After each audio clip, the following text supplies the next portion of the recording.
MPAच्या बैठकीमध्ये काल आम्हाला निमंत्रण देण्यात आलं होतं। त्या निमंत्रणाला अनुसरून आम्ही असताना त्या बैठकीमध्ये बसलो,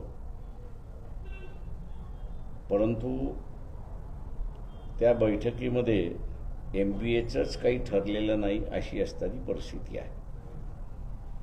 त्या बैठकीमध्ये ठराव म्हणून आमच्याकडून काही मुद्दे त्या ठिकाणी मांडण्यात आले। ते म्हणजे आत्ताच्या परिस्थितीमध्ये OBC यांची मागणी की आम्हाच्या आरक्षणामध्ये इतर कोणी नको, हा एक मुद्दा। दुसरा, जरांगे पाटील यांच्या निमित्ताने मराठा आरक्षण, हा एक मुद्दा। तिसरा जो आहे, दिल्लीमध्ये ज्या शेतकऱ्याने 1 वर्ष आंदोलन केलं आणि 3 काळ्या कायद्याला स्थगिती दिली आहे, त्या संदर्भातली भूमिका काय असावी आणि प्रत्येक घटक पक्षाने आपली ती भूमिका मांडली पाहिजे असा आग्रह आम्ही त्या ठिकाणी धरला। आणि त्याच्याचबरोबर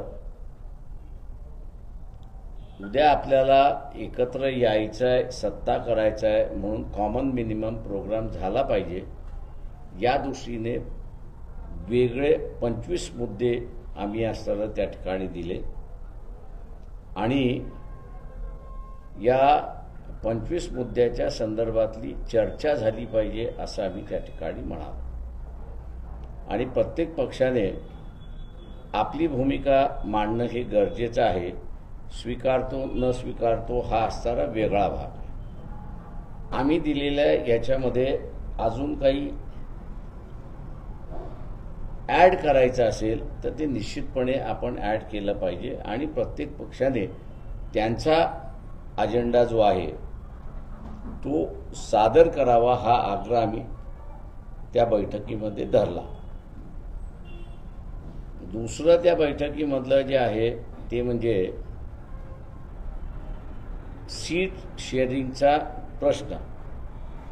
तेव्हा आम्ही असणारी भूमिका अशी घेतली की 2.5 वर्षापासून आपण 3 पक्ष एकत्र आहात, तेव्हा आपण इव्हॉल्व काय केलंय, म्हणजे निर्माण काय केलंय सीट शेअरिंगच्या संदर्भात, त्याची असणारी माहिती आम्हाला असणारं आज द्यावी किंवा पुढच्या बैठकीमध्ये त्या ठिकाणी देण्यात यावी, जेणेकरून आम्हाला असणारं त्या संदर्भातली भूमिका त्या ठिकाणी घेता येईल।